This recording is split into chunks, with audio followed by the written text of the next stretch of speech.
Hi, it's Crystal from Teaching Little Miracles, and this year I thought I would try and give you a video classroom tour. I know I love to see other teachers' classrooms, so I thought this might be a good idea.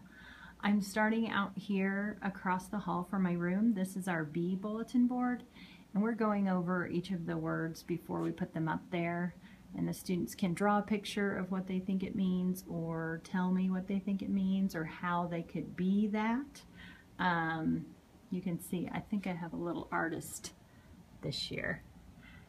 She's doing very well, I've noticed already with her pictures, but the sticky notes will eventually go away, but I'm leaving them up for a few days.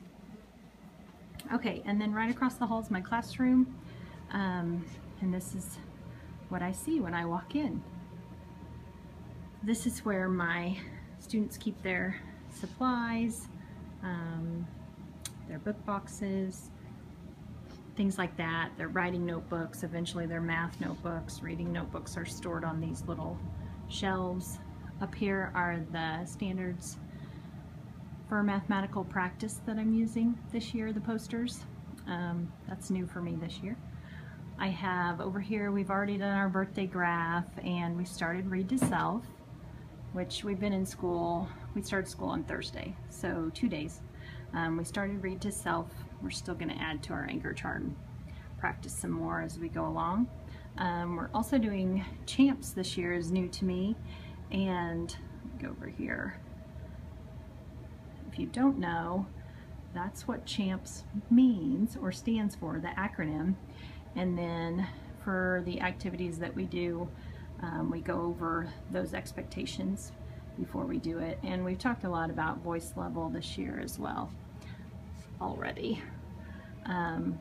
Something new to me this year is we are trying to be a bucket filling classroom. And my students loved the book and they love the idea, but I do have to show you something kind of funny. Sorry, I'm trying not to shake so much.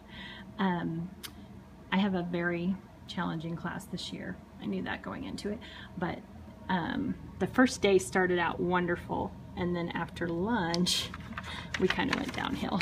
So the next day I drew them a picture of what my bucket felt like at lunchtime, and then what it felt like at 3 o'clock. And then we talked about what would have been different, what changed.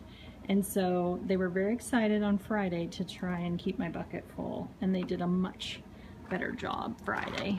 So this is my writing station. Like I said, I've rearranged my room completely, so this is where the kids will come during work on writing, is what I'm envisioning. And then this is kind of my little storage area there on the board. I keep things that I use a lot on the board in those. And then right here's my following directions game, which we've already started. And there again, the Champs. It's just whiteboard where my projector goes. My objectives board is new this year too. I've been trying to do my objectives the last couple years, but I haven't ever done it as well as I knew I needed to. So this year I put it front and center, and I'm actually having my student helper, we go over the objectives in the morning before we start. During our morning meeting, we go over those.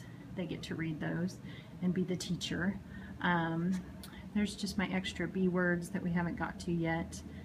School lunch calendar, which my special helper goes over. There's the dojo sign-up sheets that I use on Fridays for the kids to sign up for points, my clip chart, and my smart tags, which are like brag tags. And we talked about those on Friday, and the kids are very excited about those, so I can't wait to give some out this week and get them even more excited about it. We're not doing individual buckets, we're doing a classroom bucket for our bucket filling, so there's that, and the little forms that they can use to fill someone's bucket. A calendar, mailboxes, kind of community supplies, things that they can use down there. And here's my Mountain Math, Mountain Language charts, which eventually become part of my rotations.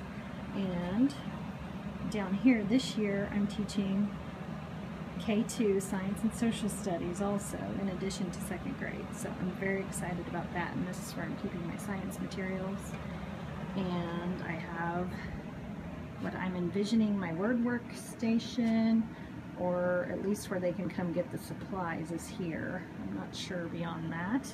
And then this is where I'll bring in the iPads each day, and they'll be sitting and their headphones are here. Now, right now it's filled up with the About Me bags that I did, and I did a video and introduced myself to the class with my own About Me bag. And the writing activity we did on Friday, the kids all loved these About Me bags.